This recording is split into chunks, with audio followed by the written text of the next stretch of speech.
This is the restoration of the PCs Limited 286.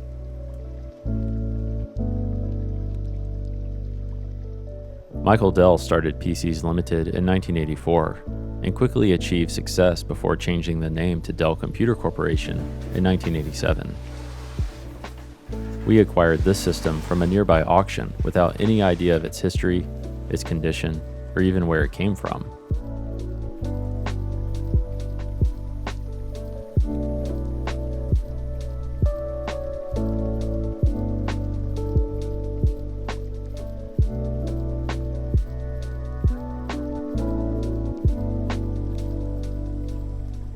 The PCs Limited 286 is an IBM PC AT compatible. It debuted in 1986 and was praised for its build quality and performance, with the 16 MHz version even outperforming some 386 systems at the time.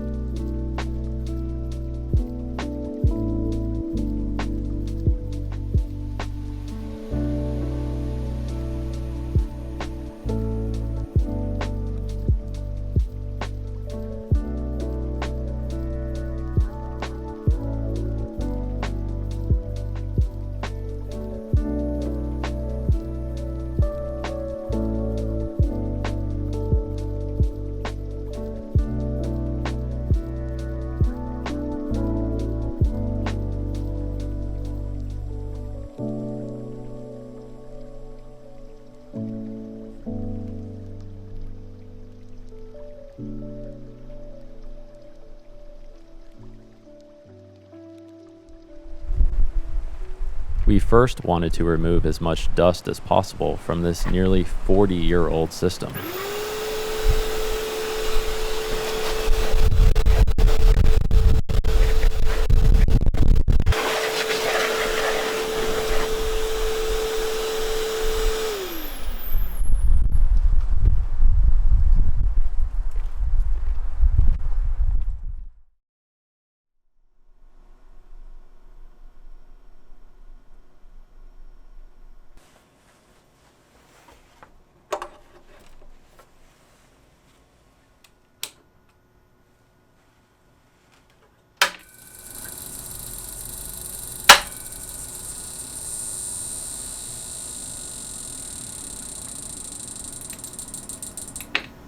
Well, that noise does not sound good.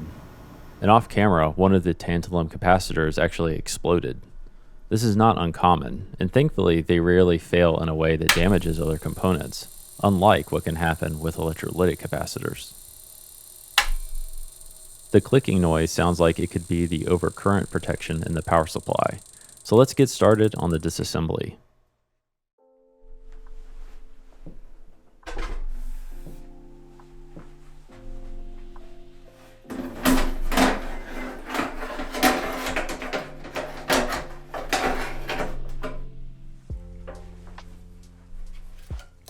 This battery holder contains 3 AA batteries. These holders are commonly used to replace the original CMOS backup batteries on old motherboards like this one.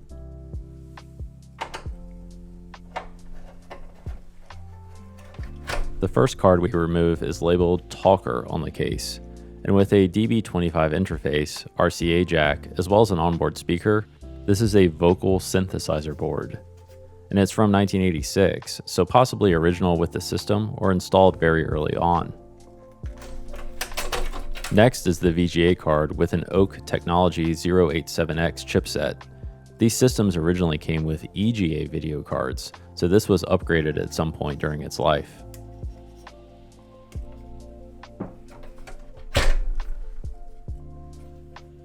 This is a 14.4 kbps dial-up modem with a 1994 date code on the Rockwell chipset.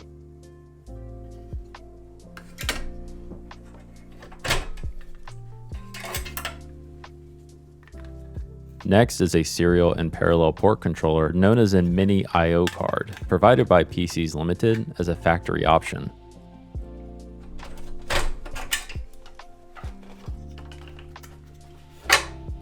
And finally, the SCSI and floppy drive controller, which also has a 1994 date code on the NCR chip.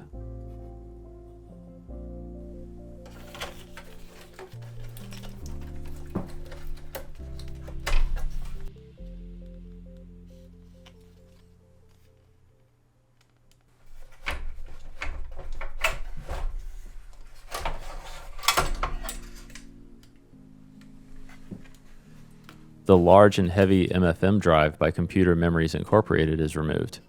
This did not have power connected to it, and no controller card is present, so we're not sure of its condition just yet.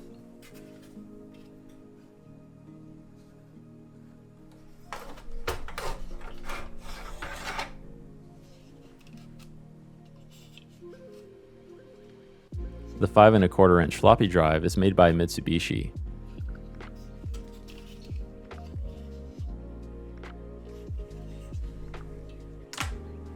And that's followed by a Sony 3.5 inch drive with a build date of July of 1994.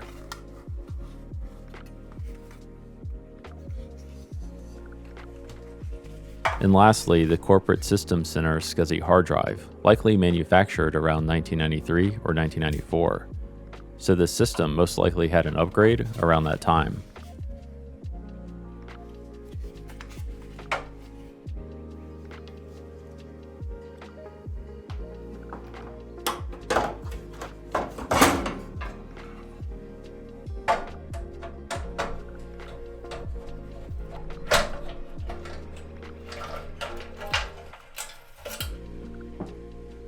The motherboard is based around the Chips and Technologies CS8220, the chipset that actually introduced the term chipset.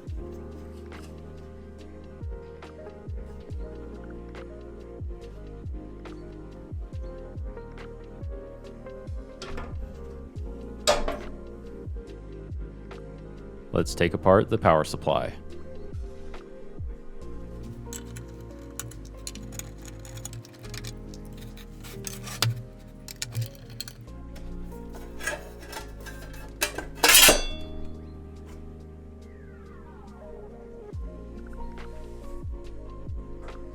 It's dusty, but the capacitors all visually look okay.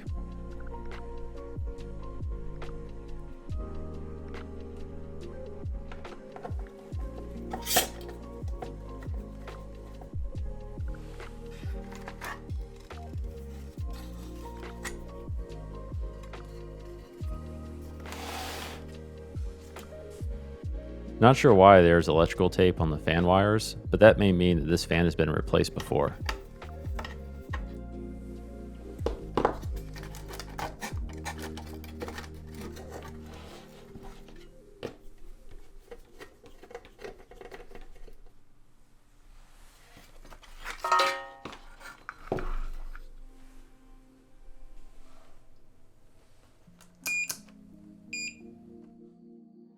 We're testing the supply with a 4 ohm load on the 5 volt rail, as switching power supplies like these typically need some sort of load in order to regulate their output well. Our 12 volt line is slightly high, but otherwise the outputs look fine.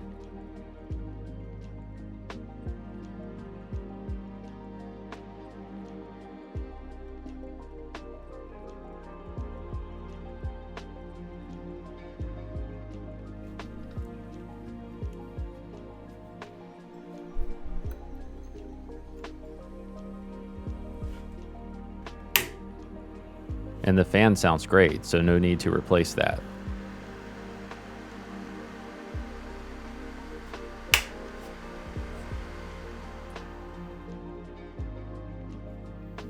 Since the supply is dirty and the electrolytic capacitors are pretty old by now, we opted to replace them, which will also give us a chance to use the ultrasonic cleaner to make this board look brand new. We're removing all the components we don't want in the cleaner.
As suspected, this fan has been replaced before with a not so great job at splicing together the wires to the original connector.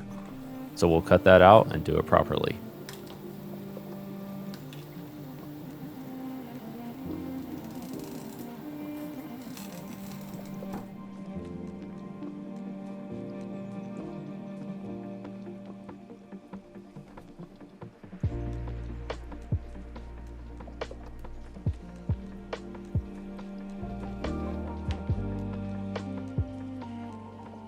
And the clean power supply board looks fantastic.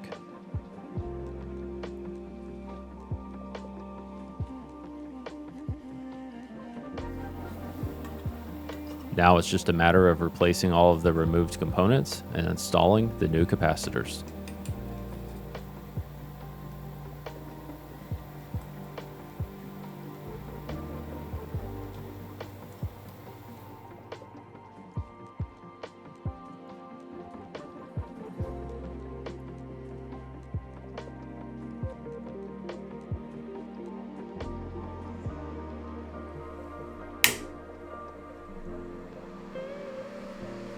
Checking the outputs again, our 5V and 12V are now a bit better, but the negative outputs haven't improved. That may change with a higher load though, so we're not too concerned about that and we can carry on.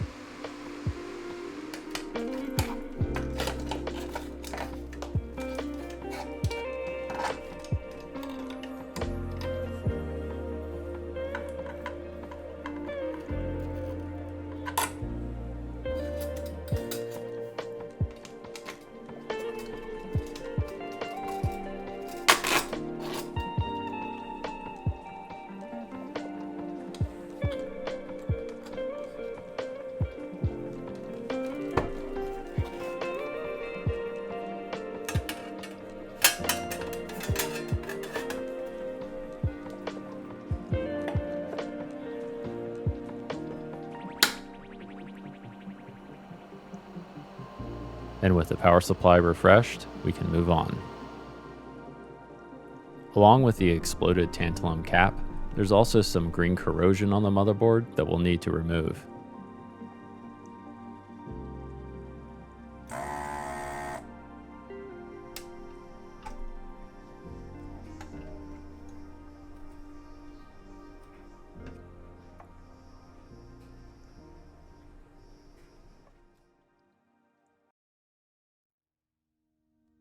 After replacing the caps, we use a baking soda and water paste to neutralize the corrosion.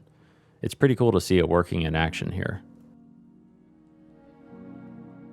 We had to remove the components in this area to make sure we got all of the corrosion, which had gotten below some of the solder mask.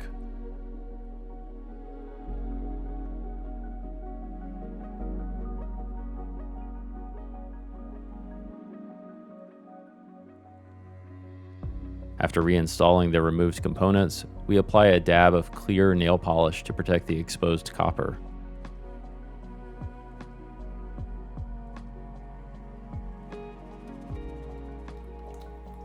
And finally, we rinsed the area with deionized water to get rid of any lingering baking soda.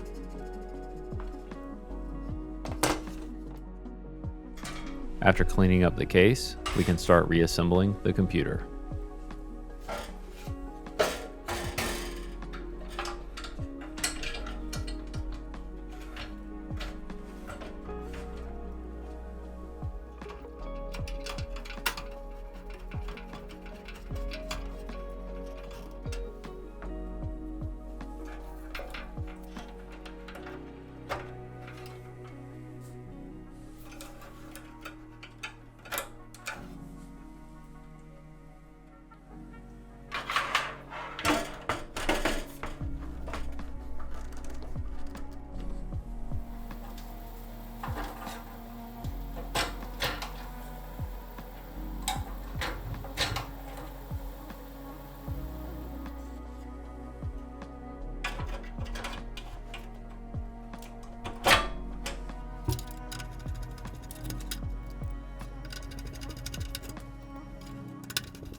Our first power on though shows we're still having an overcurrent issue, likely coming from one of the cards. Only the vocal synthesizer, modem, and I/O cards have tantalum caps. Since we've had issues with those, let's remove those cards to see if the issue resolves itself.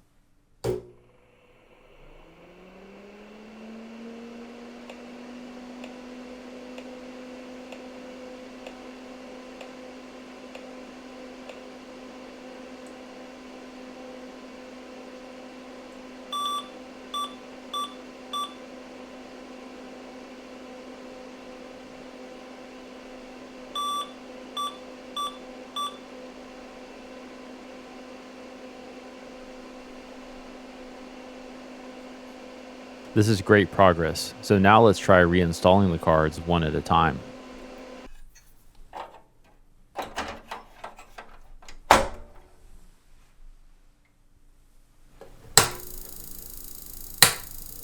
The I/O card is definitely faulty, but let's try the vocal synthesizer.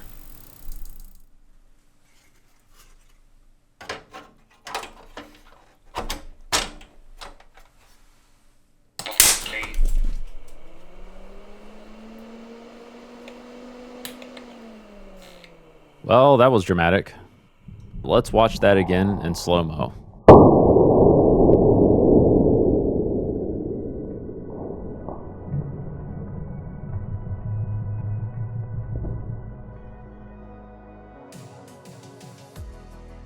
And here's the aftermath and what's left of the two plates in the capacitor.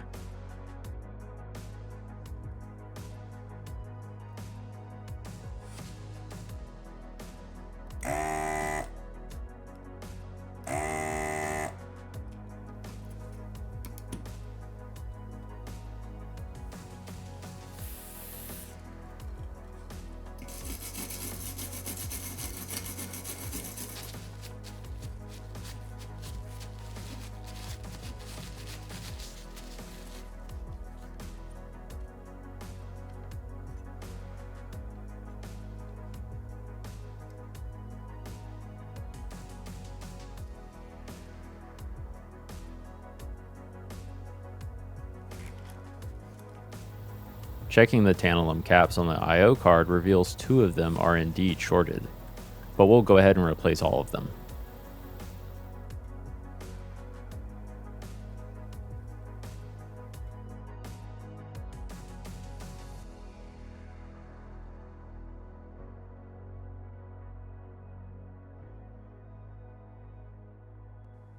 With any luck, we should be back in business.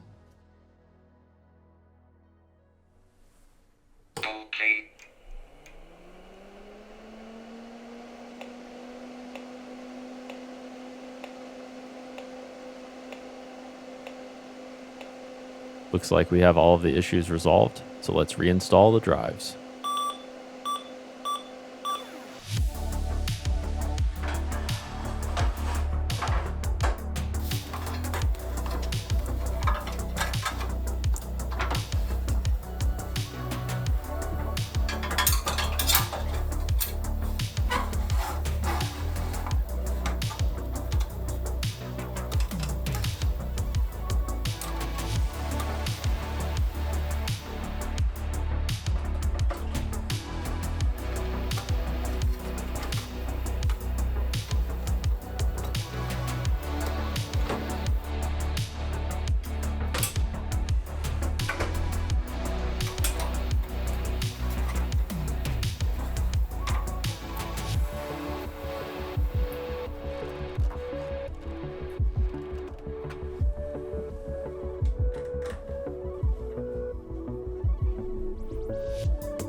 And if you'd like to see the full process from start to finish, check out our second channel, the Parallel Port, where we posted the nearly hour-long repair video.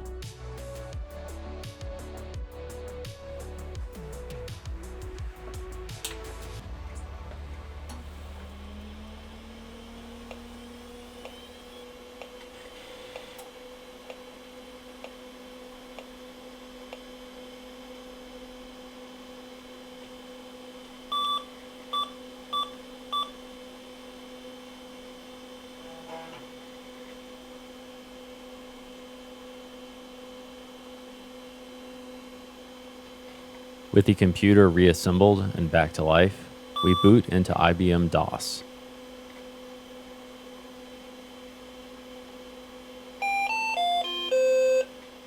One of the main uses for a system like this in the late 80s was to dial into local BBSs, so we installed the Terminate terminal program. Terminate was developed in Denmark in 1992. It has an incredible install sequence complete with a prize drawing entry form, as well as the flow of information animation. It packed a ton of features, including the ability to fax, play music CDs, as well as host its own BBS.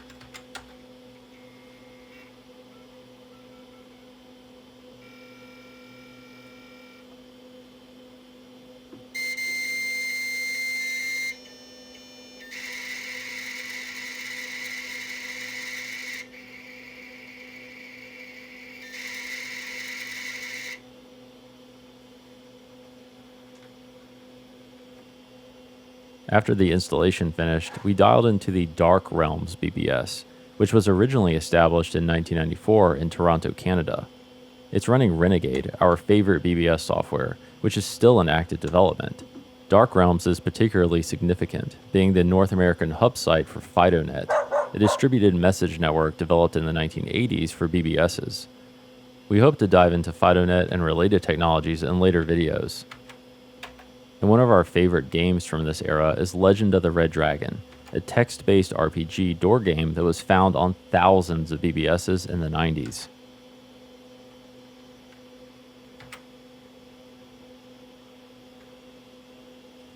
There are a few issues still left to address on the PC's Limited, as we're still only seeing 512 kilobytes of memory during post, despite this board having just over 1 megabyte installed.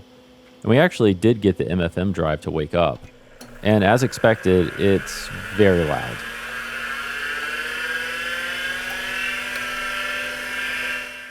More importantly though, this system is now back in working condition, giving us a glimpse at the pinnacle of personal computing in 1986.